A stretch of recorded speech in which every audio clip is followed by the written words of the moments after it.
So I think that's something to be considered and to be thought about, that when we are out of control is when our language starts to fall apart.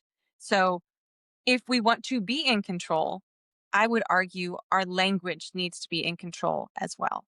And that drives other aspects of being in control. When the words that we use are under our control, then other aspects of what we do are also under our control.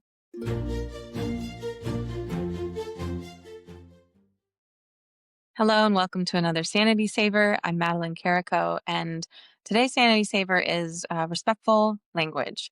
So, in today's world, we're on our phones more often than not, unfortunately, and it makes it all the more easier to use uh, foul language.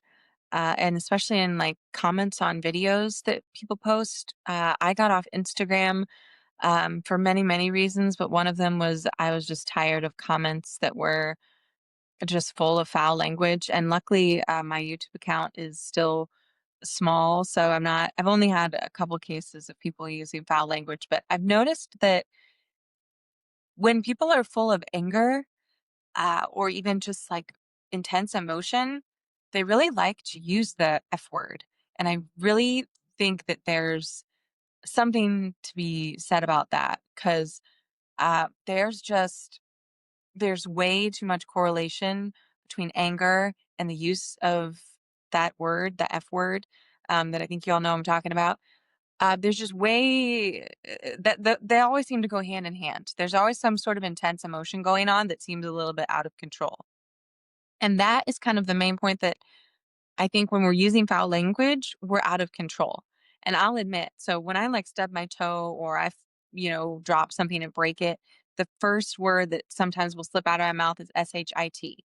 And it's just, I'm not even thinking, it just comes out. And then I immediately look around the room to see if any of my kids heard me. And I feel poorly about having said it.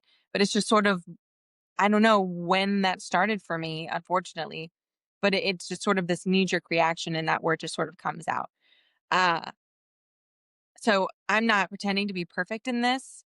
I know how challenging it is in today's culture to not use foul language, but I do want to point out that there does seem to be a distinct correlation between like uncontrolled anger and the use of the F word. And I do think that that word in particular, and especially like using God's name in vain and using God's name in anger and to uh, attack people in with language, it's just a really, really dangerous road to go down. And I think once you become more and more comfortable with those foul words, you stop noticing how bad they are because they seem very common now. The F word is so common in today's culture. It's used for titles of books even now, and it's used by people who are business professionals, and they use it in professional settings. So some people who have YouTube channels or podcasts that I enjoy their content, and I think they have good things to say, but they'll often use the F word periodically, and it really throws me off, and it makes me question if they actually understand the things that they're preaching. Because if they did, I don't think they would be using that word. So I want to turn to some saints who can kind of help refocus the importance of using good language and being careful with your words and having control over your words, and not just your words, because I really do think there is a connection between the words that we use and the emotions that are behind those words. So just like what I was saying, when I drop something or I stub my toe or I break something, that's when I curse, SHIT. So shock, frustration, those are emotions connected with foul language. Anger is super connected to foul language. So I think that's something to be considered and to be thought about, that when we are out of control is when our language starts to fall apart. So if we want to be in control, I would argue our language needs to be in control as well. And that drives other aspects of being in control. When the words that we use are under our control, then other aspects of what we do are also under our control. So Saint Jerome is the patron saint of languages, and he is the patron saint of languages for many reasons, but one of the main reasons is because he translated the Bible into Latin.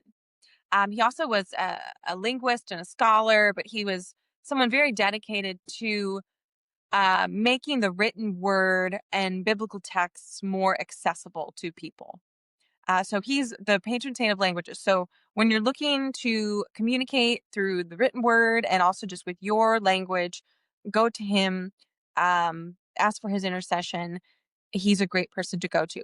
The man who translated the Bible into Latin, made it more accessible to more people, and was just very knowledgeable of different languages and biblical texts, Latin, Greek, Hebrew. He was an expert in those. Another saint that I think is just a great model of self-control and self-discipline, which I think is one of the pillars of having respectful language, is Saint Philip Neri. He's a saint who's known for his sort of jovial and very just light, uh, happy spirit. So I try not to use the word happy because that can be happiness can be fleeting. Joy is something that comes from within. He was a very joy-filled saint, and not because his life was easy. He actually chose difficult paths. He could have been a businessman, but instead he chose to be a layperson that just devoted his life to prayer and the apostolate. So he was one of the first people to do that. He died in 1595, and he lived during a time when Rome was very corrupt. The clergy was very disinterested in its people. It wasn't inspiring people towards the faith. And St. Philip Neri, kind of his own accord, decided to live a life of prayer and bring a joy filled faith to the people that he came into contact with. And he was just very much a characteristic person of being in love with God and in love with the divine love of God and his creator. And so that kindness, that joy was infectious to the people that would come into contact with him, to the extent that he gained many followers without really even trying. People just wanted to be around this man who was filled with God's love and was pouring it out to other people. So his language was never, or I shouldn't say never, because obviously we don't know, right? We weren't with him every second of every day, but rarely did he uh, express anger with people. It was a very joy-filled spirit that he presented, and that he not just was pretending to be that, but he actually was. It was very much who he was as a person, was filled with joy because he was filled with love for the divine. And one of the sort of miraculous stories behind this man. So his heart, upon his death in 1595, when his body was examined, they found that his heart was enlarged, which they had sort of implications that it would be, because he had a vision at one point in his life when he was picturing or praying to God, and he felt sort of his heart become enlarged and his rib cage, two of the bones cracked when this happened. And his heart was just so full of God's divine love that it had to grow physically, even to fill it all, to fit it all in, and to the point that it even broke his rib cage. But they say that he did not feel that pain, even though that his ribs were like that for uh, a long time. The other miraculous occasion with Philip Neri was he brought, his name was, let's see, Paolo Massimo, and it was a young boy. And St. Philip Neri was praying over him after he had passed away, and the boy came back to life. So very much in possession of divine spirituality, and God giving him these abilities to bring this boy back to life. And he also did miraculous healings of people.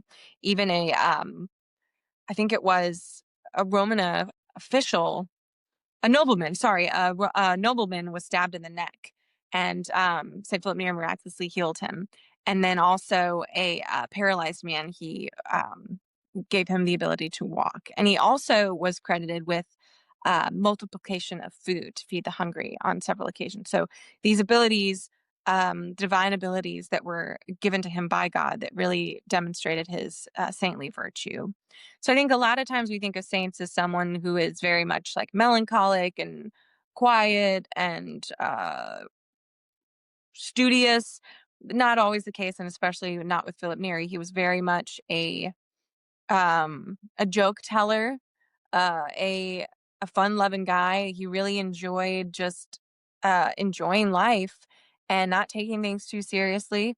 But his main purpose in life was to be filled with love for God and to share that love with other people. So much to the extent that he was given miraculous abilities, and that his to this day is remembered as this jovial saint who eventually was ordained as a priest. He didn't remain a layperson. He did become a priest, and he actually started his own oratory, which is continued to this day. So, a very influential man through not force or anger, but through joy.